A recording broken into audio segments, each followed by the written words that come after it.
Hello my dear students, welcome back to Score plus.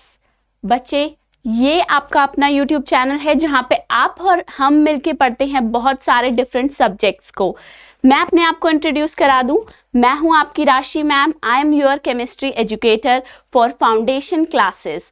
तो हम यहाँ पे मिलके पढ़ेंगे बच्चे हमारी पूरी की पूरी केमिस्ट्री को, लेकिन बोरिंग तरीके से नहीं बल्कि उससे फन बना के, ओके। और सारा अपना सिलेबस कवर कर लेंगे जल्दी से जल्दी। तो आइए आज का लेक्चर शुरू करते हैं। तो बच्चे, जैसे कि आपको पता है अभी तक हम क्या क्या चीज कवर कर चुके हैं। अभी तक हमने स्टार्ट किया है अपना फर्स्ट चैप्टर क्लास 10th का बच्चे, ठीक है। वो फर्स्ट चैप्टर क्या है? तो क्लास 10th का हमारा फर्स्ट चैप्टर है केमिकल रिएक्शंस एंड इक्वेशंस। इसके अंदर हम क्या करेंगे? इस चैप्टर के अंदर हम पढ़ेंगे केमिकल रिएक्शंस जो हमारे सराउंडिंग्स में होती हैं, वो कौन कौन सी केमिकल रिएक्शंस हैं। हमें अपने एनवायरनमेंट में होने वाले बहुत सारे केमिकल चेंजेस को आंखें खोल के देखना है, ऑब्जर्व करना है यहाँ पे, ठीक है। और फिर बच्चे हम क्या देखेंगे कि वो सारी केमिकल रिएक्शंस जो हो रही है उन्हें हम किस तरीके से केमिकल इक्वेशन की फॉर्म में रिप्रेजेंट करते हैं, ठीक है। तो आज का जो हमारा बच्चे लेक्चर है वो हमारा है लेक्चर नंबर 3, क्योंकि हम ऑलरेडी 2 लेक्चर्स को कवर कर चुके हैं। आइए तो बच्चे, आगे बढ़ने से पहले एक बारी क्विकली हम ये रिवाइज करते हैं कि हम ऑलरेडी क्या पढ़ते हुए आए हैं। मतलब हमने अपने लास्ट लेक्चर में क्या क्या पॉइंट्स, क्या क्या टॉपिक्स को ऑलरेडी कवर कर लिया है। तो बच्चे देखिए, हमने अपने लास्ट लेक्चर में देखा था कि वर्ड इक्वेशन और केमिकल इक्वेशंस क्या होती है। क्या होती है बेटा? जब भी हम किसी केमिकल रिएक्शन को लिखते हैं तो हमें उसे एक बहुत बड़े सेंटेंस के रूप में लिखना होता है, दर्शाना होता है। तो बच्चे, वो हमारे लिए एक बहुत बड़ा मुश्किल का काम बन जाता है। आखिर क्यों? क्योंकि हमारे पास है समय बहुत कम और हमें करनी है चीजें बहुत ज्यादा। इसलिए हम क्या करते हैं बच्चे, अपनी बड़ी सी केमिकल रिएक्शन को सेंटेंस की फॉर्म में नहीं लिखते बल्कि उसे एक वर्ड इक्वेशन की फॉर्म में लिख देते हैं, जहां पे हम उसे केमिकल नेम की फॉर्म में रिप्रेजेंट करते हैं बच्चा, ठीक है। फिर क्या हुआ, आगे जब और साइंटिस्ट आए, उन्होंने डिस्कवरी करी, तो उन्होंने भी कुछ दिमाग चलाया। तो उन्होंने क्या सोचा, अरे आने वाली जनरेशन के पास तो टाइम की होने वाली है बहुत कमी, तो शायद वो इन केमिकल नेम्स को भी ना लिख पाए। तो इसीलिए उन्होंने वर्ड इक्वेशन को बच्चे चेंज कर दिया केमिकल इक्वेशन की फॉर्म में, जहां पे उन्होंने क्या किया, केमिकल नेम्स की जगह पे एलिमेंट के सिंबल्स या केमिकल फॉर्मूले कंपाउंड के यूज करना स्टार्ट कर दिया बच्चे, ठीक है। तो उसे हम क्या कहते थे, एक केमिकल इक्वेशन। उसके बारे में हमने लास्ट लेक्चर में पढ़ लिया है। फिर हमने देखा था बेटा कि एक अनबैलेंस्ड और बैलेंस्ड केमिकल इक्वेशन का मतलब क्या होता है, ठीक है। अगर हमारे number of atoms of each element दोनों बराबर हैं, कहाँ, रिएक्टेंट साइड पे और प्रोडक्ट साइड पे, अगर एटम्स एक जितने हैं, बराबर हैं, इक्वल हैं, तो हम क्या कहेंगे, वो chemical equation completely balanced chemical equation है बच्चा, ठीक है। और अगर मान लो कि वो हमारे number of atoms of different elements दोनों साइड पे इक्वल नहीं है, अनइक्वल है, तब हम क्या कहेंगे बच्चा कि हमारी जो केमिकल इक्वेशन है वो अनबैलेंस्ड है। हमें उसे क्या करना पड़ेगा, बैलेंस करना पड़ेगा। फिर बेटा हमने देखा था why do we need to balance a chemical equation. मतलब अगर हमने बोला, हमने ये देखा 2 टाइप की केमिकल इक्वेशंस हैं, एक तो अनबैलेंस्ड है और एक बैलेंस्ड है, ठीक है। तो आखिर हमें बैलेंसिंग की जरूरत ही क्या है? क्यों हमें अपना टाइम वेस्ट करना है एक केमिकल इक्वेशन को बैलेंस करने के लिए, ठीक है बच्चे। तो हमने ये देखा था कि बैलेंसिंग बहुत जरूरी है, ठीक है, और वो क्यों है? क्योंकि एक है भाई लॉ। वो क्या लॉ है? Law of conservation of mass. वो लॉ हमें क्या बताता है? वो लॉ हमें ये बताता है that mass can neither be created nor be destroyed.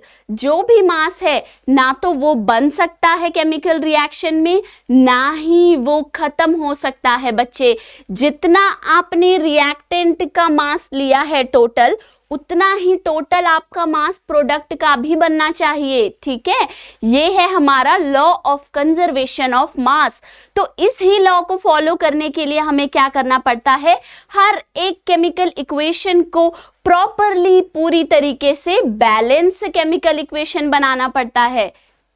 ठीक है बच्चा, फिर हमने ये देख चुके हैं steps of balancing a chemical equation. अगर हम बोल रहे हैं कि हमें अनबैलेंस्ड इक्वेशन नहीं चाहिए, हमें क्या करना है? अनबैलेंस्ड इक्वेशन को बैलेंस्ड फॉर्म में लेके जाना है। तो हमें क्या पता होना चाहिए? क्या वो स्टेप्स हैं जो हम फॉलो करेंगे जिससे अनबैलेंस्ड इक्वेशन को बना डालेंगे एक बैलेंस्ड इक्वेशन। ठीक है, फिर हमने कुछ एग्जाम्पल्स के थ्रू उसको प्रैक्टिस में लिया। ओके, तो ये सब तो हम ऑलरेडी कर चुके हैं। अगर आपने नहीं देखा कैसे करते हैं इक्वेशन को बैलेंस, तो आप लेक्चर 2 पे जाकर वो भी सीख कर आ सकते हो। ठीक है बच्चा, अब हम देखते हैं कि जो आज की हमारी केमिस्ट्री की फन क्लास होने वाली है, इसमें आज हम क्या क्या सीखेंगे। तो बच्चे, सबसे पहले हम यहाँ पे देखेंगे डिफरेंट टाइप्स ऑफ रिएक्शन। मतलब जो इतने सारे केमिकल रिएक्शन हो रहे हैं, इनकी क्या क्या टाइप्स होते हैं, जैसे कि combination reaction, displacement reaction, decomposition reaction. अब इतनी सारी इक्वेशंस और रिएक्शंस को हमें समझना है कि आखिर हर एक रिएक्शन में हो क्या क्या रहा है। ठीक है, तो हम स्टार्ट कहां से करेंगे बच्चे? हम शुरू करेंगे अपनी सबसे पहली रिएक्शन से, जिसे हम क्या कहते हैं? Combination reaction. ओके बच्चे, कॉम्बिनेशन रिएक्शन। अगर मैं आपसे भी पूछूं कॉम्बिनेशन, इस वर्ड से क्या समझ में आता है, तो आप भी मुझे यही आंसर करोगे कि मैम कॉम्बिनेशन से तो हमें यही समझ आता है कि हमने किसी चीज को कंबाइन कर दिया, किसी चीज को जोड़ दिया। ठीक है बच्चे, यही आंसर करेंगे आप। तो बच्चे, इस रिएक्शन का भी सिंपली यही मतलब होता है कि हमने दो डिफरेंट केमिकल सब्सटेंसेस को आपस में जोड़ दिया, उन्हें कंबाइन कर दिया। ठीक है, तो अगर दो या फिर दो से ज्यादा भी हो सकते हैं बच्चा, अगर वो केमिकल सब्सटेंसेस साथ में मिलके एक केमिकल सब्सटेंस बना डालें, तो हम उस रिएक्शन को क्या बोलेंगे? कि वो रिएक्शन है कॉम्बिनेशन रिएक्शन। ओके, तो देखिए क्या बोलते हैं बच्चे हम? दोज रिएक्शन, मतलब वो रिएक्शन इन विच टू और मोर सब्सटेंसेस, दो सब्सटेंसेस भी हो सकते हैं हमारे पास, या फिर बच्चे दो से ज्यादा भी हो सकते हैं। ठीक है, कंबाइन टू फॉर्म। अब हमारा इंपॉर्टेंट वर्ड क्या है यहाँ पे? Combine to form. क्या कर रहे हैं? वो जो दो या दो से ज्यादा केमिकल सब्सटेंसेस हैं, वो कंबाइन कर रहे हैं, वो साथ में जुड़ रहे हैं। क्या करने के लिए बच्चे? To form a single substance. ये इंपॉर्टेंट है कि हमने क्या करा? दो या दो से ज्यादा केमिकल सब्सटेंसेस को मिलाया, जिससे क्या बन गया? एक सिंगल सब्सटेंस बच्चे।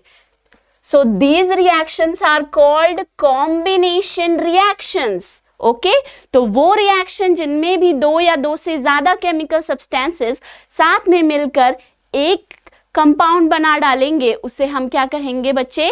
Combination reaction. ओके, यहां पे देखिए, ये है ए। ओके बच्चों, ये क्या है? ए, और ये है बी। ठीक है, तो क्या हुआ? ए और बी जो हैं, इन्हें हो गया आपस में बहुत प्यार। ये दो एटम्स, दो मॉलिक्यूल्स या दो कंपाउंड भी हो सकते हैं बच्चा। ठीक है, इनको हो गया आपस में प्यार। किसको हो गया? ए को बी से हो गया। तो इन्होंने क्या सोचा कि अब तो हम शादी कर लेते हैं। तो जब ए और बी की शादी हो गई बच्चे, साथ में मिलके रहने लगे ए बी, तो इन्होंने यहाँ पे क्या बना दिया, ए और बी ने साथ मिलके बना दिया एक कंपाउंड जिसका नाम हो गया ए बी। ठीक है बच्चे, ये बना दिया इन्होंने, ए और बी कंबाइन हो गए, जुड़ गए, मिल गए, क्या बनाने के लिए, ए बी बनाने के लिए। ठीक है बच्चे, तो ये रिएक्शन हमारी है कॉम्बिनेशन रिएक्शन। अब हम क्या करेंगे, हम देखेंगे कुछ ऐसी रिएक्शंस जो कि होंगी कॉम्बिनेशन रिएक्शन का एग्जाम्पल्स।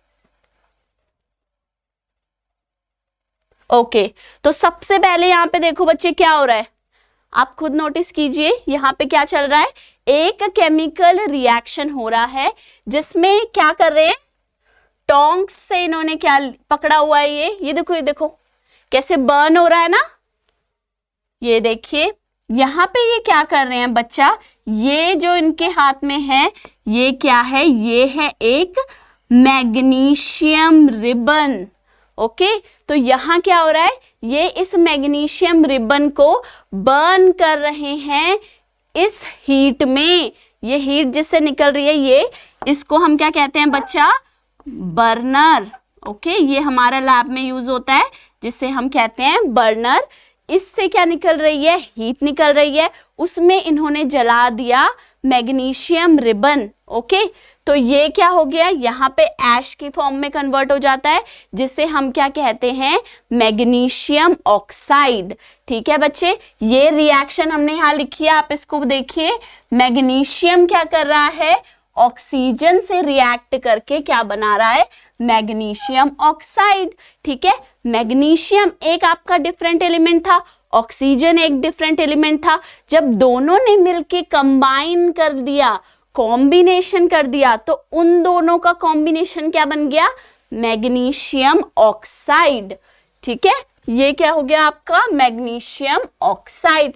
तो इसका मतलब क्या है बच्चा, इस रिएक्शन को हम क्या कहेंगे, दैट ये रिएक्शन एक कॉम्बिनेशन रिएक्शन है, क्योंकि टू और more different chemical substances are combining here to form a new chemical substance, right. तो ये क्या है हमारे बच्चे, मैग्नीशियम और ऑक्सीजन की रिएक्शन है एक कॉम्बिनेशन रिएक्शन। तो अब हम चलेंगे नेक्स्ट की तरफ। नेक्स्ट देखो बच्चे क्या हो रहा है, यहाँ पे कार्बन बर्न हो रहा है। कार्बन किस फॉर्म में बर्न हो रहा है, कोल की फॉर्म में बर्न हो रहा है। हमारे घर पे जब सर्दियां बहुत ज्यादा होती हैं तब हम कोयला जलाते हैं, कोयले से क्या होता है, हीट निकलती है, गर्माहट मिलती है, राइट। तो वो जो कोल है वो क्या है, वो एक तरीके की फॉर्म है किसकी, कार्बन की बच्चा। ठीक है, तो यहाँ पे हम क्या कर रहे हैं, कार्बन को बर्न कर रहे हैं। ठीक है, तो जब कार्बन बर्न हो रहा है किसकी प्रेजेंस में, ऑक्सीजन की प्रेजेंस में बच्चे। ठीक है, तो वो क्या कर रहा है, कार्बन ऑक्सीजन के साथ मिलके बना रहा है कार्बन डाइऑक्साइड गैस। ओके, तो यहाँ क्या हो रहा है, जो कार्बन है जो कि यहाँ पे किस फॉर्म में है, कोल की फॉर्म में है। ठीक है, वो कार्बन यहाँ पे क्या कर रहा है, ऑक्सीजन के साथ रिएक्शन कर रहा है। ठीक है, ऑक्सीजन कहाँ से मिलेगी, एयर से, हमारी एयर में भर भर के ऑक्सीजन है हमारे पास। ठीक है, तो वहां से वो ऑक्सीजन लेके क्या कर रहा है, कार्बन डाइऑक्साइड गैस प्रोड्यूस कर रहा है, कार्बन डाइऑक्साइड बना दी। तो ये रिएक्शन भी क्या हुआ बच्चे, क्या कर रहे हैं, कार्बन ने ऑक्सीजन के साथ मिलके बना दिया कार्बन डाइऑक्साइड। तो इसका मतलब क्या है, ये भी रिएक्शन क्या है हमारी, कॉम्बिनेशन रिएक्शन। ठीक है, चलो अब नेक्स्ट पे चले। नेक्स्ट देखो बच्चा, इसके अंदर क्या हो रहा है, हमने लिया क्विक लाइम। क्विक लाइम एक कॉमन नेम है किसका, कैल्शियम ऑक्साइड का बच्चा। ठीक है, क्विक लाइम या लाइम हम किसे बोलते हैं, कैल्शियम ऑक्साइड को। ठीक है, तो वो कैल्शियम ऑक्साइड जिसे हम चूना भी बोलते हैं, ठीक है, उसको क्या कर रहे हैं हम, वाटर में ऐड करा हमने। ठीक है, तो क्या हो गया, जो ये कैल्शियम ऑक्साइड था सॉलिड, वो क्या करेगा, वाटर में जाके रिएक्शन करेगा और क्या बनाएगा, कैल्शियम हाइड्रोक्साइड। क्या बनाएगा बच्चा? Calcium hydroxide. अब यहाँ पे ध्यान देने वाली चीज ये है कि जो कैल्शियम ऑक्साइड है इसका कॉमन नेम हम क्या बोलते हैं? इसे हम बोलते हैं लाइम या फिर क्विक लाइम, ठीक है। और ऐसे ही जो हमारा कैल्शियम हाइड्रोक्साइड है इसका कॉमन नेम क्या होता है? स्लेग्ड लाइम। ओके, तो यहाँ पे भी क्या हो रहा है बच्चा? कॉम्बिनेशन रिएक्शन है जिसमें आपका कैल्शियम ऑक्साइड वाटर के साथ कंबाइन होके कैल्शियम हाइड्रोक्साइड बना रहा है, ठीक है। तो ये भी क्या है? एक आपकी कॉम्बिनेशन रिएक्शन हो रही है यहाँ पे, ठीक है बच्चे। चलिए अब हम नेक्स्ट पे मूव करते हैं। यहाँ पे क्या है? अब देखो, हमने लास्ट एग्जाम्पल जो कॉम्बिनेशन रिएक्शन का देखा, हमने क्या करा था? कैल्शियम ऑक्साइड को वाटर में डाल के कैल्शियम हाइड्रोक्साइड बनाया था, ठीक है। तो वो कैल्शियम हाइड्रोक्साइड जिसे हम कहते हैं स्लेग्ड लाइम, ठीक है, वो कहाँ यूज होता है बेटा? The calcium hydroxide solution when applied to the walls, ठीक है। वो किस लिए यूज होता है? सफेदी करने के लिए यूज होता है, ठीक है। दीवारों पे जो हम सफेदी करते हैं उसके लिए क्या यूज होता है? कैल्शियम हाइड्रोक्साइड का सॉल्यूशन, ठीक है। उसे जब हम दीवारों पे लगाते हैं तो उसके बाद क्या होता है बच्चे? जो हमारे एनवायरनमेंट में बहुत सारी कार्बन डाइऑक्साइड प्रेजेंट है, ठीक है, तो वो जब एक बारी दीवार पे लग जाता है कैल्शियम हाइड्रोक्साइड, तो वो क्या करता है? धीरे धीरे रिएक्शन करता है। किसके साथ रिएक्शन करेगा? जो आपके एनवायरनमेंट में ढेर सारी कार्बन डाइऑक्साइड गैस है ना, उसके साथ वो करता है रिएक्शन, ठीक है। और धीरे धीरे रिएक्शन करके क्या बना देता है? कैल्शियम कार्बोनेट, ठीक है। तो जो हमारी वॉल्स पे सफेदी के बाद शाइन आ जाती है वो क्यों आती है? क्योंकि वो कैल्शियम हाइड्रोक्साइड बन चुका होता है कैल्शियम कार्बोनेट, इसीलिए हमारी वॉल्स पे सफेदी करने के बाद शाइन आ जाती है बच्चा, ठीक है। तो हम ये देखते हैं, the calcium hydroxide solution when applied to the walls, जब वो दीवारों पे लगाया जाएगा, react slowly with the carbon dioxide gas. तो धीरे धीरे क्या करना है? उसे कार्बन डाइऑक्साइड के साथ रिएक्ट करना है बच्चे, present in air, to form a thin shiny layer. क्या बनाएगा? एक पतली शाइनी लेयर बनाएगा। किस चीज की? कैल्शियम कार्बोनेट की, on the walls of the house, ठीक है। तो ये एक क्या है? ये हमारा एक यूज है, मतलब जो हमने क्विक लाइम कैल्शियम ऑक्साइड को वाटर में डाल के बनाया कैल्शियम हाइड्रोक्साइड, जब हम उसे अपनी वॉल्स पे या दीवारों पे लगाते हैं तब वो एनवायरनमेंट में एक और कॉम्बिनेशन रिएक्शन करता है। एक और रिएक्शन से वो क्या करता है बच्चे?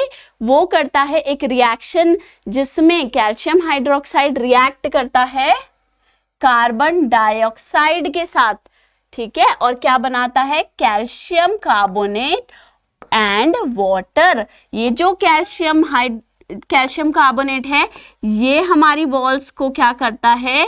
शाइनिंग देता है, ठीक है। It provides the shining to the walls, ठीक है बच्चे। तो हमने जो कॉम्बिनेशन रिएक्शन से बनाया था उसका यहाँ पे हमारे पास एक यूज आ गया, ठीक है। अब हम चलते हैं आगे। अब हम बच्चे स्टार्ट करने वाले हैं नई एक रिएक्शन। कॉम्बिनेशन तो हमने पढ़ ली, उसके एग्जाम्पल्स भी देख लिए। अब हम मूव करेंगे अपनी नेक्स्ट रिएक्शन पे, जिसे हम क्या कहते हैं? डीकंपोजिशन रिएक्शन, ठीक है बच्चे। क्या कहते हैं हम? Decomposition reaction. अब अगर आप देखो, जिस तरीके से मैंने बोला कि कॉम्बिनेशन रिएक्शन को समझना बहुत आसान है, राइट, कंबाइन वर्ड के साथ, वैसे ही अगर आप सोचो बच्चे तो डीकंपोजिशन रिएक्शन को समझना भी बहुत आसान है। डीकंपोजिशन कहां से आया है?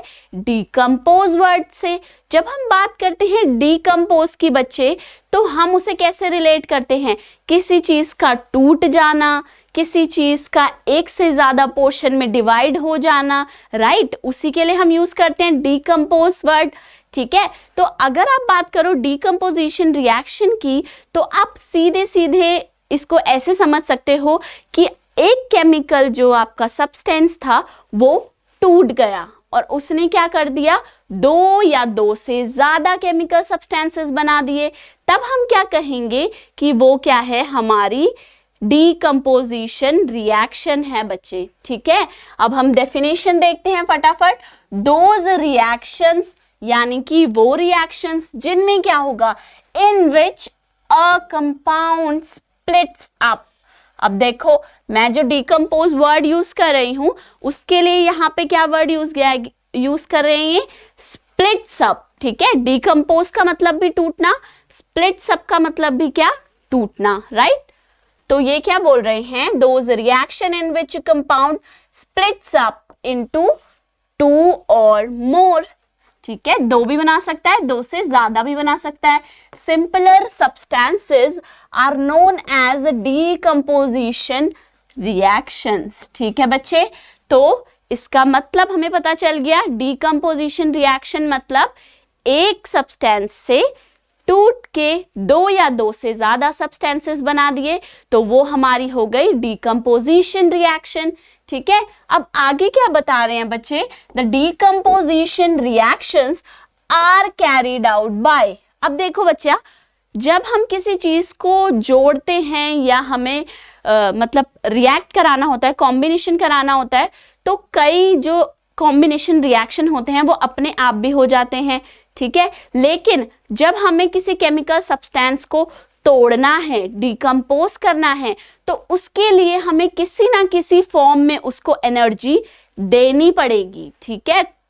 ठीक है बेटे, क्योंकि तोड़ने में हमें होती है डिफिकल्टी, क्योंकि उसे चाहिए क्या, एनर्जी। किसी भी फॉर्म में दे सकते हो आप, हीट की फॉर्म में दे दो, लाइट की फॉर्म में दे दो या इलेक्ट्रिसिटी की फॉर्म में दे दो, ठीक है? बेसिकली जब आप एनर्जी प्रोवाइड करोगे तभी आपकी डीकम्पोजिशन रिएक्शन होगी, ठीक है? तो यहां हमें क्या बता रहा है, the decomposition reaction are carried out by, तीन तरीके से कर सकते हैं।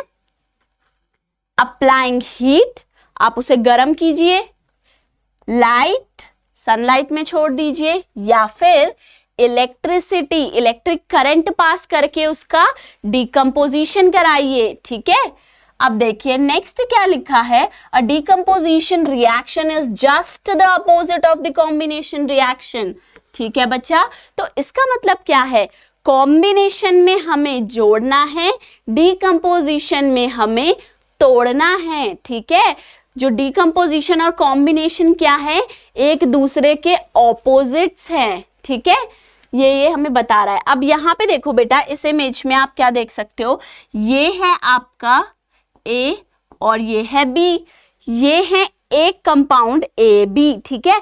करा था ना हमने लास्ट उसमें, ठीक है? जब ए ने करी थी बी से शादी और रहने लग गए थे साथ साथ बड़े प्यार से, तब उन्होंने क्या बना दिया था, ए बी कंपाउंड, ठीक है बच्चे? अब वो ए बी में हो गई है बहुत ज्यादा लड़ाई और आ गए हैं दोनों एक दूसरे से परेशान, तो अब वो कह रहे हैं काफी ज्यादा प्रॉब्लम्स के बाद कि अब शायद हमें शादी के बाद डिवोर्स ही लेना पड़ेगा, उसी की नौबत आ गई, ठीक है बच्चे? तो अब क्या करेगा, ए बी कंपाउंड जो है, ए अपने रास्ते और बी अपने रास्ते जाना चाहते हैं, तो क्या करेंगे हम, डीकम्पोजिशन रिएक्शन करा देंगे यहाँ पे, ठीक है? इन्हें तोड़ देंगे, इन्हें अलग अलग कर देंगे, जाओ भाई, ए आप अपने रास्ते जाओ और बी आप अपने रास्ते जाओ, ठीक है? तो यहाँ क्या है, ए बी जो कंपाउंड है साथ साथ वो डीकम्पोज होके ए हो जाएगा अलग और बी हो जाएगा अलग, ठीक है बच्चे? तो यहाँ क्या था, एक रिएक्टेंट ने, एक केमिकल सब्सटेंस ने तोड़ के दे दिए हमें दो प्रोडक्ट्स, राइट बच्चे? तो क्या हुआ, एक केमिकल सब्सटेंस स्प्लिट हुआ और उसने टू केमिकल सब्सटेंसेस हमें दिए एज अ प्रोडक्ट। 2 भी हो सकते हैं या मोर देन 2 भी हो सकते हैं, ठीक है। तो ये क्या थी हमारी डीकंपोजिशन रिएक्शन। अब जैसे कि हम देख चुके हैं डीकंपोजिशन रिएक्शन हमारी 3 तरीके की होगी, या तो आप दोगे हीट, ठीक है, या आप दोगे लाइट, या फिर आप दोगे इलेक्ट्रिसिटी, ठीक है बच्चे। तो अब हम 1 बाय 1 तीनों को देखेंगे कि तीनों डिकम्पोजिशन रिएक्शन का मतलब क्या है और इनके एग्जाम्पल्स क्या हैं। जो यहाँ पे है बेटा आपका रिएक्शन वाला मेन पोर्शन, इसके अंदर जो केमिकल रिएक्शंस हैं, जो एग्जाम्पल्स हैं, वो बहुत ज्यादा जरूरी हैं, ठीक है। चलिए नेक्स्ट पे चलते हैं। तो सबसे पहले जो हमारा टाइप ऑफ डिकम्पोजिशन रिएक्शन आया है वो क्या है, थर्मल डिकम्पोजिशन, ठीक है। क्या है बच्चे, थर्मल डिकम्पोजिशन। अगर आपको समझ में आ रहा हो तो लास्ट लेक्चर में भी हमने डिस्कस किया था कि जो थर्म वर्ड है बच्चे, ये जब भी यूज होता है तो इसका मतलब क्या होता है, हीट, ठीक है बच्चे। तो मैं दोबारा लिख दूं, जब भी हम यूज करते हैं थर्म वर्ड तो ये कहीं ना कहीं किससे कनेक्टेड रहेगा, आपका हीट एनर्जी या हीट से कनेक्ट रहेगा, ठीक है। तो यहाँ पे भी क्या है, थर्मल डिकम्पोजिशन का मतलब क्या है, वो डिकम्पोजिशन रिएक्शन जिसमें क्या होगा बच्चे, आपको हीट देनी पड़ेगी, ठीक है। जब आप हीट दोगे तभी वो कंपाउंड टूटेगा, ठीक है। तो वो हमारी क्या हो जाएगी, थर्मल डिकम्पोजिशन रिएक्शन, ठीक है। एक बहुत प्यारा एग्जाम्पल है हमारा, क्या है, यहाँ पे आप क्या कर रहे हो बच्चे, कैल्शियम कार्बोनेट को हीट करके इसे डिकम्पोज कर रहे हो to give calcium oxide and carbon dioxide, ठीक है। तो ये क्या है बच्चे, कैल्शियम कार्बोनेट आपने लिया है जिसे हम क्या कहते हैं, लाइमस्टोन कैल्शियम कार्बोनेट, CaCO3 जिसका फॉर्मूला होता है। अब हमने क्या करा, इसे हमने हीट दी तो क्या होगी, डिकम्पोजिशन रिएक्शन होगी, मतलब ये टूट जाएगा, ठीक है बच्चे। तो जब ये टूटेगा तब क्या होगा, कैल्शियम ऑक्साइड बनेगा जिसे हम क्या कहते हैं, लाइम या क्विक लाइम। ऑलरेडी हम अभी पीछे देखकर आए हैं इसका रिएक्शन। और क्या बनेगी, कार्बन डाइऑक्साइड गैस बनेगी बच्चे, ठीक है। तो जब आप कैल्शियम कार्बोनेट को हीट दोगे तब वो टूट के बनाएगा 2 प्रोडक्ट, क्या क्या, कैल्शियम ऑक्साइड और कार्बन डाइऑक्साइड गैस। नेक्स्ट पे चलते हैं। नेक्स्ट भी आपका किसका एग्जाम्पल है, थर्मल डिकम्पोजिशन का रिएक्शन है, ठीक है। तो यहाँ पे भी आपका क्या होगा बच्चे, थर्मल डिकम्पोजिशन में हीट से डिकम्पोजिशन रिएक्शन होगी, ठीक है। तो यहाँ देखते हैं क्या है हमारा, when ferrous sulphate is heated, किसको हीट कर रहे हैं, फेरस सल्फेट को, it decomposes to give ferric oxide, ठीक है। क्या टूटा, फेरस सल्फेट टूटा और उसने क्या दिया, ferric oxide, sulphur dioxide and sulphur trioxide बच्चे, ठीक है।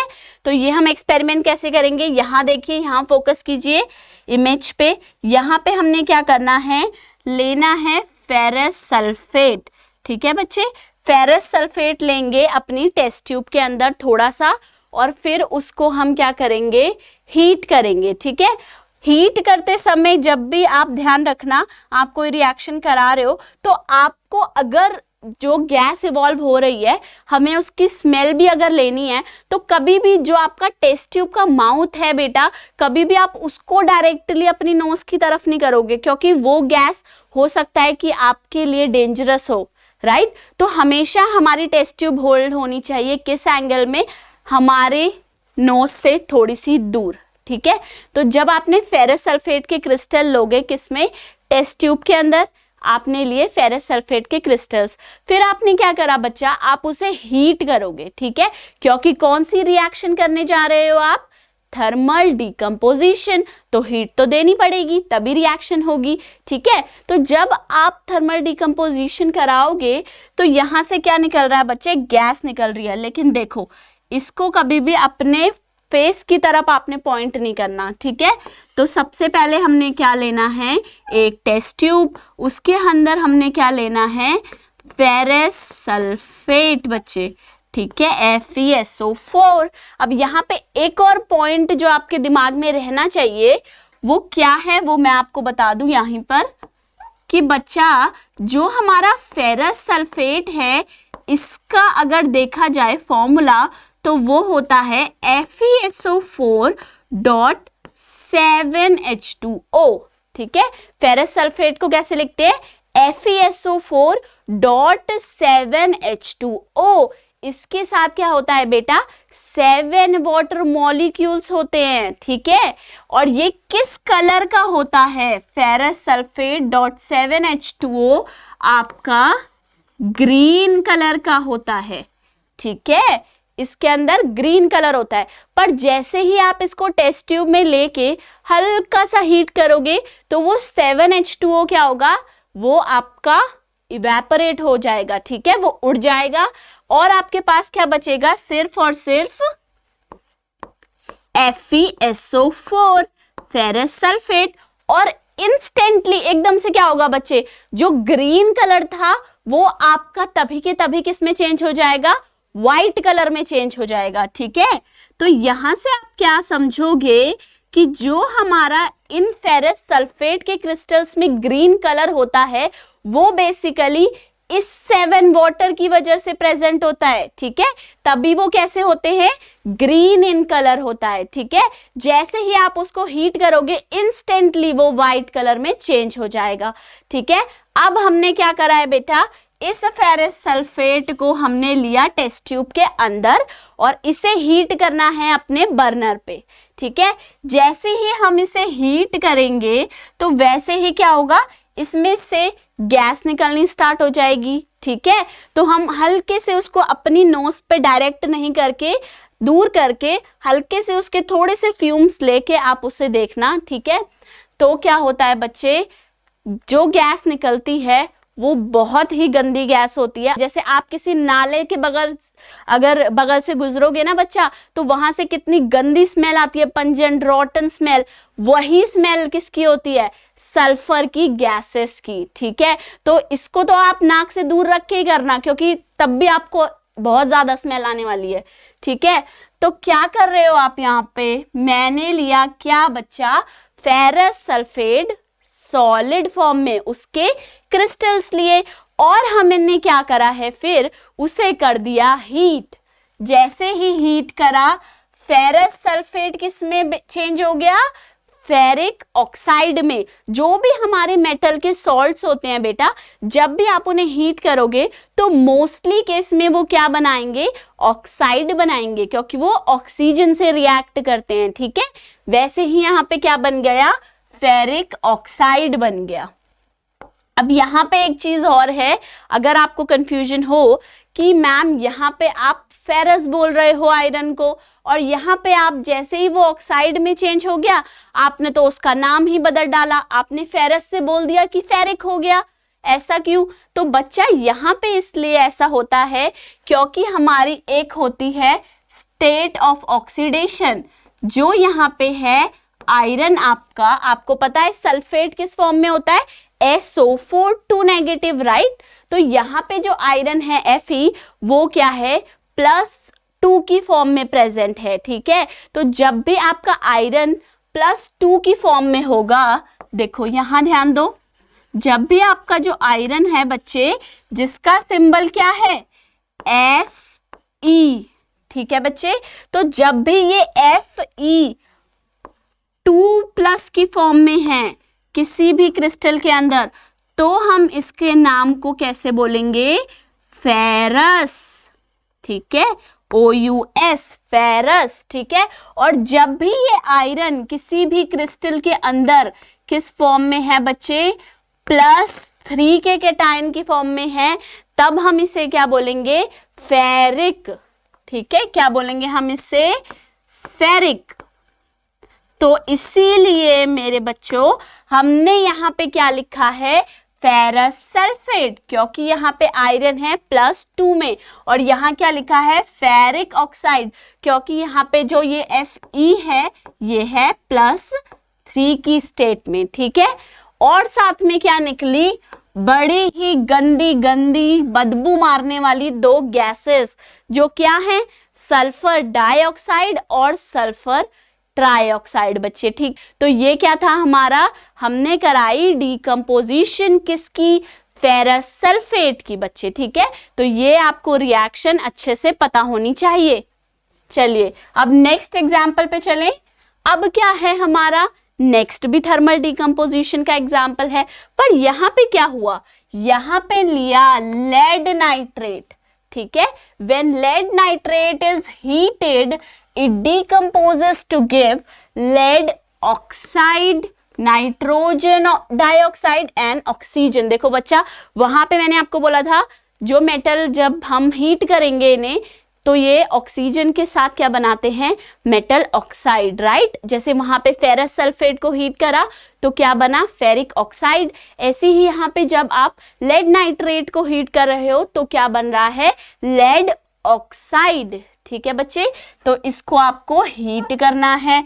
किसे हीट करना है, लेड नाइट्रेट को। ठीक है, हमने लेड नाइट्रेट को लेना है एक टेस्ट ट्यूब के अंदर, जिससे हम क्या कहते हैं, बॉइलिंग ट्यूब। ठीक है, बॉइलिंग ट्यूब और टेस्ट ट्यूब में क्या फर्क होता है बेटा, टेस्ट ट्यूब थोड़ी सी हमारी पतली होती है, वो इतना हीट को मतलब वो ज्यादा हाई हीट पे काम नहीं कर सकती।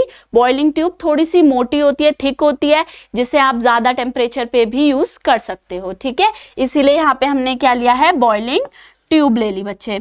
इसमें जब हमने हीट करा तो आप देखो यहाँ से फ्यूम निकल रहे हैं। ठीक है, तो ये किस चीज के फ्यूम्स निकले, आपके गैस के फ्यूम्स निकले। ठीक है, फ्यूम्स तो गैस ही बनाएगी।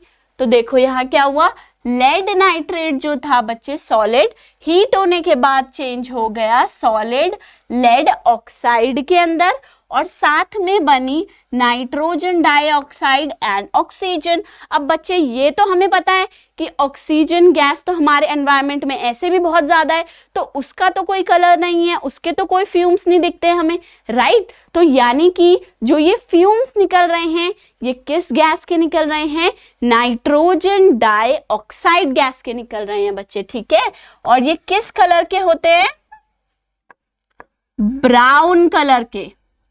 ठीक है, ब्राउन कलर के फ्यूम्स निकलेंगे, किसके, नाइट्रोजन डाइऑक्साइड के। ठीक है, तो यहाँ पे बेटा कई बार क्या होता है कि जितने भी अभी हमने एग्जांपल्स देखे हैं थर्मल डिकम्पोजिशन के अंदर, 3 एग्जांपल्स हम देख कर आए हैं, तो इसमें आपसे क्वेश्चंस कैसे पूछा जाता है, डायरेक्ट आपसे क्वेश्चन नहीं आएगा कभी भी कि आप फेरस सल्फेट की डिकम्पोजिशन रिएक्शन बता दो हमें, आप लेड नाइट्रेट के डिकम्पोजिशन रिएक्शन बता दो हमें। नहीं बच्चे, इनडायरेक्टली क्वेश्चन पूछा जाता है। जैसे कि अगर आपने किसी कंपाउंड को हीट करा और ब्राउन फ्यूम्स निकल रहे हैं तो आप हमें ये बताइए कि वो क्या कंपाउंड था, राइट। तो ये एक इनडायरेक्ट फॉर्म में पूछे जाने वाले क्वेश्चंस हैं, इसीलिए ये बहुत इंपॉर्टेंट भी है। चलिए अब हम आ गए हैं डिकम्पोजिशन की सेकेंड टाइप के ऊपर। ठीक है, फर्स्ट टाइप तो हमने देख लिया थर्मल डिकम्पोजिशन, अब हम आ गए सेकेंड टाइप के ऊपर। वो क्या है बच्चे, हमारा इलेक्ट्रोलिटिक डिकम्पोजिशन। इसका मतलब क्या है, इलेक्ट्रोलिटिक। इससे आपको समझ में आ रहा होगा कि हमें क्या करना है, इलेक्ट्रिसिटी देनी है डिकम्पोजिशन रिएक्शन कराने के लिए। ठीक है, तो यहाँ क्या होगा, when the electric current is passed through acidified water it is decomposed to give hydrogen gas and oxygen gas. This reaction can be represented as this.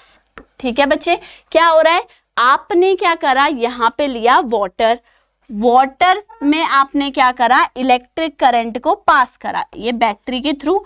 ठीक है, बैटरी के थ्रू आपने यहाँ क्या कर दिया, 2 इलेक्ट्रोड्स लगा दिए, इलेक्ट्रोड से आपने बैटरी के थ्रू इनको इलेक्ट्रिक करंट दिया।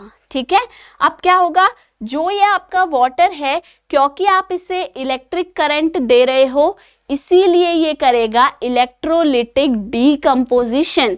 उस डिकम्पोजिशन से ये क्या बनाएगा, 2 गैसेस बनाएगा, हाइड्रोजन गैस और आपकी ऑक्सीजन गैस। ठीक है, यहाँ पे आप देखिए जब ये इलेक्ट्रोड से यहाँ पे इलेक्ट्रिक करंट ले रहा है बच्चे, तो यहाँ पे क्या हो रहा है, ये बबलिंग हो रही है, बबल्स बन रहे हैं।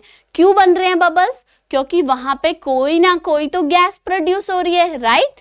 तो इसीलिए बच्चे ये क्या कर रहा है, वाटर को तोड़ के उससे बना रहा है ऑक्सीजन और हाइड्रोजन गैसेस, ठीक है। यहां देख लो रिएक्शन क्या हो रही है हमारी, जो वाटर था जो कि H2O था, उसने क्या करा, इलेक्ट्रिसिटी पास करने पे कर दी डीकंपोजिशन, मतलब वो टूट गया, ठीक है। टूट के उसने क्या बनाया, H2 गैस यानी कि hydrogen gas plus O2 gas oxygen gas, ठीक है बच्चे। तो यहां क्या हो रहा है, हमारा वाटर इलेक्ट्रिक करंट की प्रेजेंस में टूट के स्प्लिट अप होके बना रहा है हाइड्रोजन एंड ऑक्सीजन गैसेस। इसे हम क्या कहेंगे, इलेक्ट्रोलिटिक डिकम्पोजिशन। ओके बच्चे, चलिए अब चलते हैं नेक्स्ट पे। नेक्स्ट देखो बच्चा क्या है, फोटो डिकम्पोजिशन। जब भी फोटो वर्ड आता है हमारे पास, तो फोटो को हम बच्चे रिलेट करते हैं किस से, लाइट से, ठीक है। अगर आपका फोटो डिकम्पोजिशन है तो मतलब आपने उसको सनलाइट की फॉर्म में एनर्जी दी होगी, तभी वो डिकम्पोजिशन हो रहा है, ठीक है। रिएक्शन देखिए क्या है, when silver chloride is exposed to light, कौन सी लाइट, सनलाइट। यहां पे देख रहे हो ना, सनलाइट में आपने क्या रखा है, सिल्वर क्लोराइड को रखा है, ठीक है। तो ये क्या हो गया, डिकम्पोज हो गया, ठीक है। डिकम्पोज होके क्या हो गया, ये आपका बना देगा सिल्वर और क्लोराइड बच्चे, ठीक है। तो ये एक कंपाउंड है जो कि टूट गया और टूट के इसने बना दिया सिल्वर और क्लोरीन गैस। तो यहां क्या होगा आपका, when silver chloride is exposed to light it decomposes to form, क्या बनाएगा, silver metal and chlorine gas, ठीक है। रिएक्शन पे आ जाओ, क्या लिया है हमने, सिल्वर क्लोराइड जिसका फॉर्मूला क्या होता है, AgCl। सिल्वर का क्या होता है, Ag, क्लोरीन का यहाँ पे क्लोराइड आएगा, ठीक है, उसका फॉर्मूला क्या होता है, Cl, तो AgCl हो गया हमारा सिल्वर क्लोराइड का फॉर्मूला, ठीक है। अब हमने क्या करा, इसको हमने लाइट की प्रेजेंस में डिकम्पोज कराया, इसकी हमने क्या कराई, डिकम्पोजिशन कराई, इससे हमने तोड़ा, ठीक है। तो क्या बन गया बच्चे, Ag बन गया जो कि सिल्वर कलर का है, और आपकी क्लोरीन गैस बन गई जो कि येलोइश ग्रीन है, ठीक है।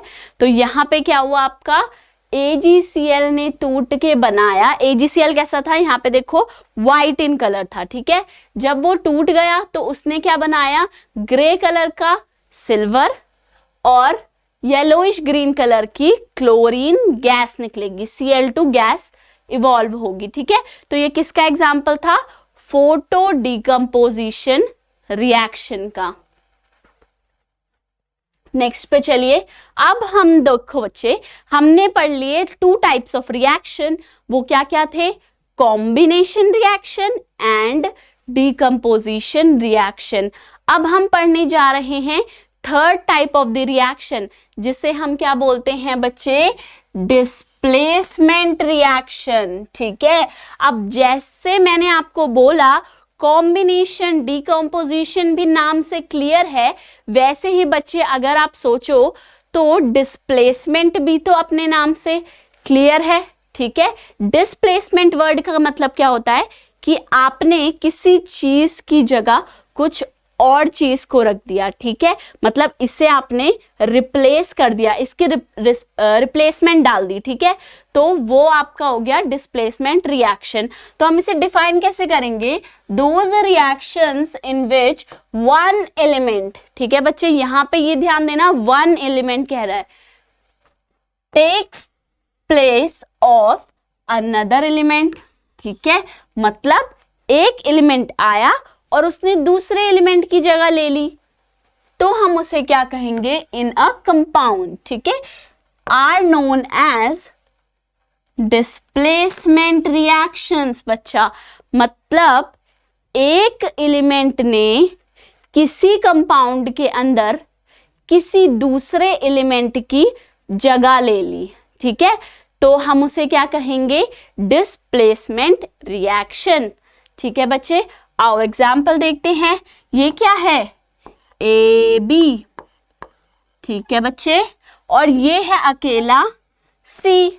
अगर मैं आपको बोलूं ए बी जो हैं ये दो फ्रेंड्स हैं, ठीक है, दे आर बेस्ट फ्रेंड्स। अब ए बी क्या करते हैं, हमेशा क्लास में बैठते हैं साथ साथ, ठीक है, हमेशा साथ में बैठते हैं। कौन, ए बी कहते हैं मैम हम तो साथ में ही बैठेंगे, एक ही बेंच पे बैठेंगे डेली, ठीक है, तो ये रोज एक साथ बैठते हैं। और सी बेचारा है अकेला, वो अकेला ही बैठता है, ठीक है।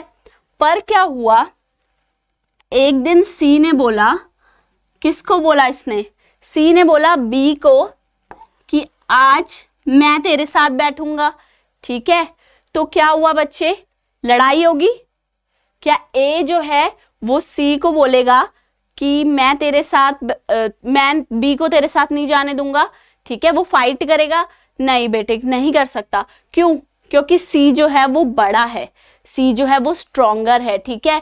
तो जो ए है ना हमारा, इस ए के पास कोई चॉइस नहीं है बच्चे, ठीक है, ये रोक नहीं सकता सी को उसके साथ बैठने से, ठीक है। तो इसीलिए देखो हमने यहाँ पे इसको बड़ा बनाया है ना, क्योंकि ये क्या है, ये स्ट्रॉन्ग है, स्ट्रॉन्ग बच्चे, ठीक है। किससे स्ट्रॉन्ग है, ये स्ट्रॉन्गर है ये आपके ए से, ठीक है। जो सी है बच्चा वो है स्ट्रॉन्ग, ठीक है, वो स्ट्रॉन्ग है कौन से बच्चे से, ए से। तो ए जो है वो बी को रोक नहीं पाएगा सी के साथ जाने से, ठीक है। तो सी क्या करेगा बच्चे, अपने साथ लेके चला जाएगा बी को, और बेचारा ए जो है ये रह जाएगा यहाँ पे अकेला, ठीक है। तो रिएक्शन में क्या हुआ, अगर आप ओवरऑल देखो, ए बी थे और सी था, बन क्या गया, ए प्लस बी सी, ठीक है। अगर आप कंप्लीट रिएक्शन को एक ग्लैंस पे देखोगे तो आप क्या कहोगे, अच्छा यहाँ पे तो ए बी था लेकिन अब बी सी बन गया। ओके, समझ में आ गया मैम, क्या समझ में आ गया बच्चा, ये समझ में आ गया कि सी ने ए को रिप्लेस कर दिया, ठीक है। यही हमने क्या देखा अपनी डेफिनेशन में, reaction in which one element क्या करेगा, takes the place of another element, ठीक है, इन अ कंपाउंड, ठीक है। कंपाउंड की फॉर्म में समझ लेते हैं। अगर ये ए बी एक कंपाउंड है और सी एक अलग एलिमेंट है, अब सी आ गया, सी जो है ज्यादा स्ट्रॉन्ग है, तो इसने क्या करा, इसने यहां से ए को भगा दिया, ठीक है, और खुद बी के साथ जाके इसने नया कंपाउंड बना दिया, क्या, बी सी, ठीक है। तो ये क्या है हमारा डिस्प्लेसमेंट रिएक्शन, ठीक है। इसे हम एक और वर्ड से बोलते हैं बच्चा, क्या, रिप्लेसमेंट रिएक्शन या फिर सिंगल रिप्लेसमेंट रिएक्शन। अब हम सिंगल की यूज कर रहे हैं बच्चे, क्योंकि एक एलिमेंट ही तो चेंज हुआ है, इसीलिए हम इसको बोल देते हैं कभी कभार सिंगल रिप्लेसमेंट रिएक्शन, ठीक है बेटा। तो ये हमारा क्या है, डिस्प्लेसमेंट रिएक्शन है। अब हम देखते हैं इसके एग्जाम्पल्स। देखो यहाँ पे क्या हो रहा है, when a strip of zinc metal is placed in copper sulphate solution, then क्या हो रहा है, zinc sulphate solution and copper are obtained, ठीक है। हमने क्या करा बच्चा, यहाँ पे हमने जिंक की एक पतली सी स्ट्रिप को डाला कॉपर सल्फेट के सॉल्यूशन में, ठीक है। जब हमने थोड़ी सी देर के बाद देखा तो क्या बन गया हमारे पास, यहाँ पे देखो ये क्या हो गया, ये आपका जो कॉपर है ये डिपॉजिट हो गया किसके ऊपर, जिंक की इस स्ट्रिप के ऊपर, ठीक है। और जो कलर चेंज हो रहा है इससे आप क्या बता सकते हो कि यहाँ से ब्लू से ये देखो कितना फेड होके व्हाइट टोन में जा रहा है, तो इसका मतलब क्या है, कॉपर सल्फेट की जगह पे क्या बन गया, अब जिंक सल्फेट बन गया। ठीक है, तो ये रिएक्शन क्या हो रही है बच्चे, जो कॉपर सल्फेट था ब्लू कलर का, उसने रिएक्शन करी जिंक के साथ।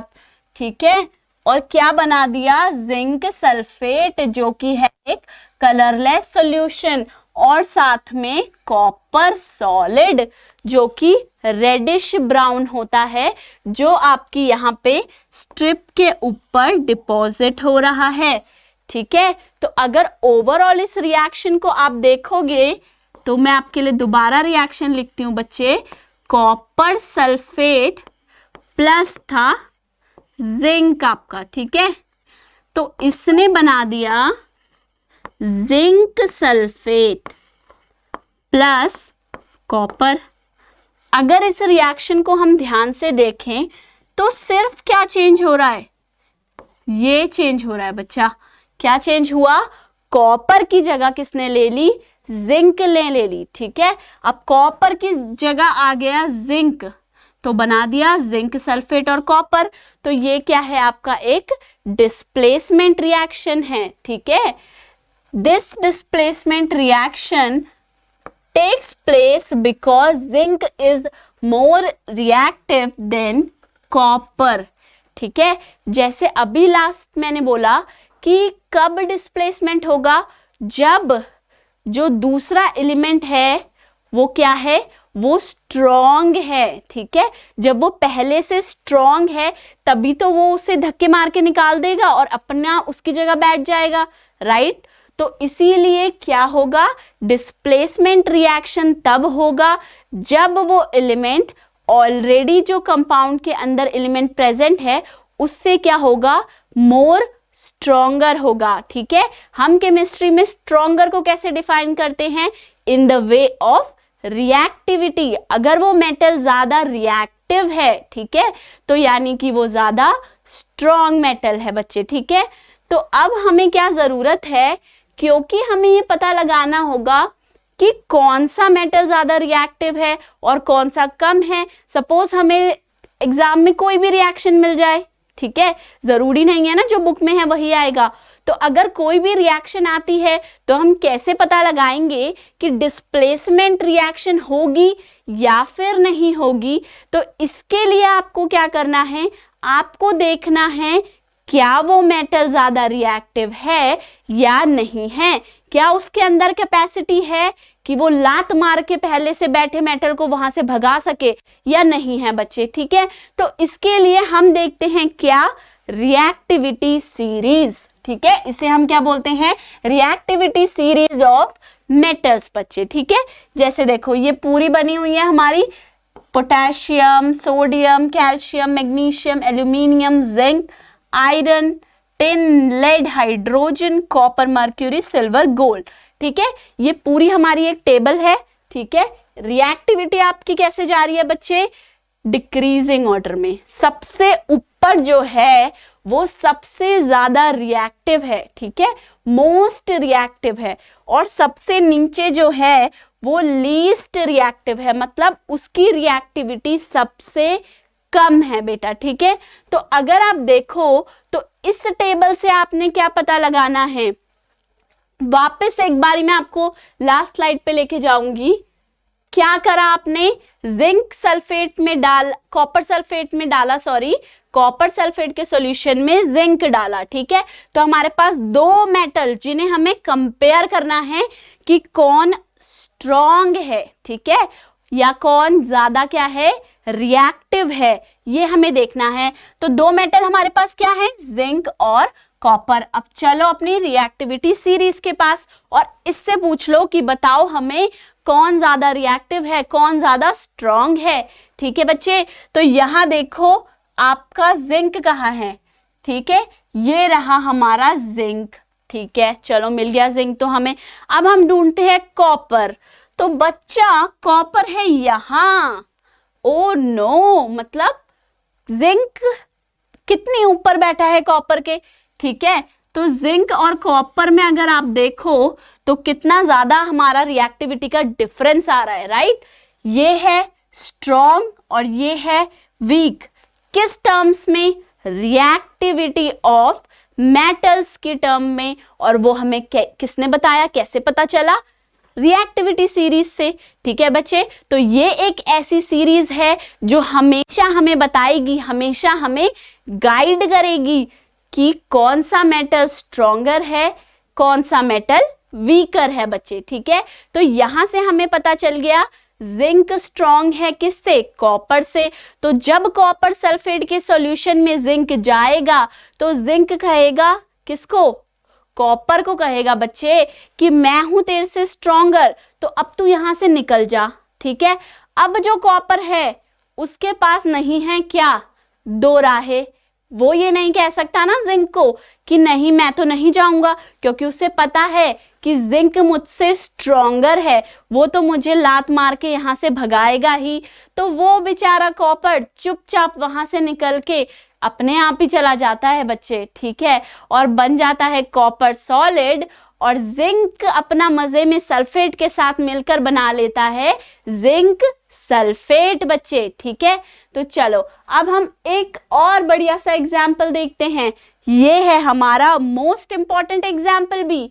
यहां क्या हो रहा है बच्चा, when a piece of iron metal, क्या ले रहे हैं, iron metal is placed in copper sulphate solution.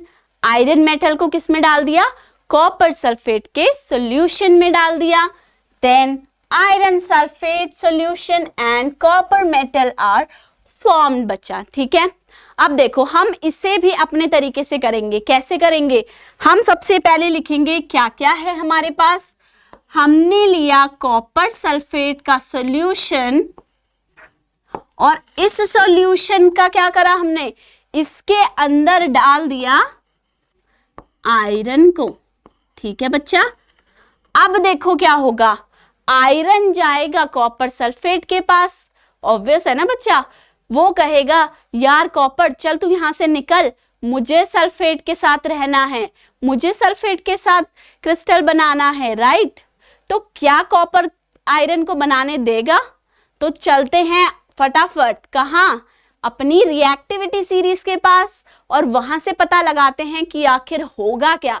ठीक है, तो चलो अपनी रिएक्टिविटी सीरीज पे चलते हैं एक बार वापस, और यहाँ पे ढूंढो फटाफट कहाँ है कॉपर और आयरन। ये देखो बच्चा, कॉपर तो मिल गया और आयरन भी मिल गया। ठीक है, अब यहां से हमें क्या पता चला कि आयरन तो कॉपर से बहुत ऊपर है, राइट। तो अगर आयरन कॉपर से बहुत ऊपर है रिएक्टिविटी सीरीज में, इसका मतलब आयरन है स्ट्रॉन्गर बच्चे कॉपर से। ठीक है, तो कॉपर को तो जाना ही पड़ेगा। अब कॉपर के पास कोई रास्ता नहीं है बच्चे। ठीक है, कॉपर नहीं बोल सकता आयरन को कि मैं नहीं जाऊंगा, कर ले जो करना है।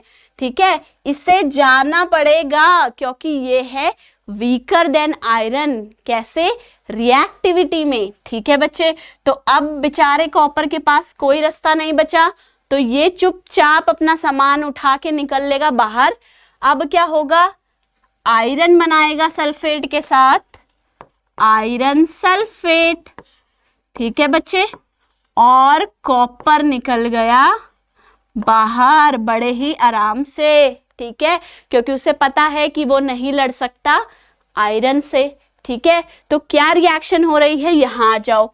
अगर आपको पता हो बच्चे, कॉपर सल्फेट का जो सॉल्यूशन है वो हमारा होता है ब्लू इन कलर। ठीक है, ब्लू कलर का हमारा होता है कॉपर सल्फेट का सॉल्यूशन। हमने उसके अंदर डाली एक सिल्वर कलर की आयरन नेल, यहाँ पे आप देख सकते हो, ये हमने डाली। ठीक है, थोड़े टाइम के बाद क्या होगा, सॉल्यूशन का कलर बन गया ब्लू से क्या, ग्रीन हो गया बच्चे। ठीक है, एक मैजिक हुआ है। क्या हुआ है, ब्लू से क्या बन गया, ग्रीन बन गया। और जब हमने उस आयरन नेल को सॉल्यूशन से निकाला बाहर, तो हमने क्या देखा, अरे हमने तो सिल्वर कलर की अच्छी सी नई नई आयरन की नेल डाली थी, बट ये ब्राउन कैसे हो गई अचानक से, राइट बच्चे। तो हम देखेंगे कि उसके ऊपर एक ब्राउन कलर की कोटिंग आ रही है।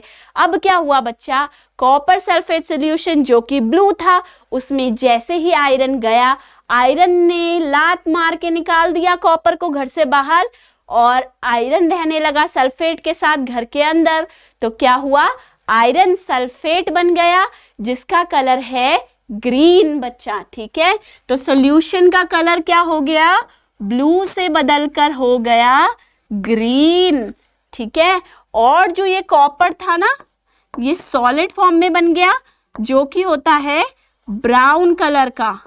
तो ये कॉपर का ब्राउन कलर का जो सॉलिड है ये आपकी आयरन नेल के ऊपर डिपॉजिट हो जाएगा। ठीक है बच्चे, तभी वो क्या हो जाएगी, ब्राउन इन कलर।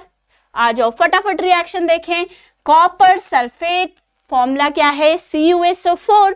जब रिएक्ट करता है आयरन के साथ तो बना डालता है आयरन सल्फेट जो कि है FeSO4 प्लस कॉपर सॉलिड। ठीक है बच्चे, तो ये आपकी एक बहुत इंटरेस्टिंग और बहुत प्यारी सी रिएक्शन है जो कि क्या है, डिस्प्लेसमेंट रिएक्शन। ठीक है, अब देखो ये जो मैं आपको बता चुकी हूं, displacement reaction occurs because iron is more reactive than copper. Displacement कब होगा, क्योंकि आयरन जो है वो कॉपर से है ज्यादा रिएक्टिव, क्या है, ज्यादा स्ट्रॉन्गर मेटल है, इसीलिए उसने लात मार के कॉपर को घर से बाहर निकाला है बच्चे। ठीक है, तो ये हमारा एक बहुत इंपॉर्टेंट, बहुत अच्छा एग्जाम्पल है डिस्प्लेसमेंट रिएक्शन का। ओके बच्चे, तो आज की क्लास के लिए सिर्फ इतना ही। अब हम मिलेंगे अपने नेक्स्ट लेक्चर में और क्रिएट करेंगे अपनी केमिस्ट्री के साथ कुछ नए नए मैजिक्स। ओके बच्चों, और अगर आपको चाहिए मेरे इस लेक्चर का PDF फॉर्मेट में नोट्स, तो आप कहाँ जाएंगे बच्चे, आप जाएंगे हमारी ऐप पे, स्कोर प्लस ऐप पे जाएंगे।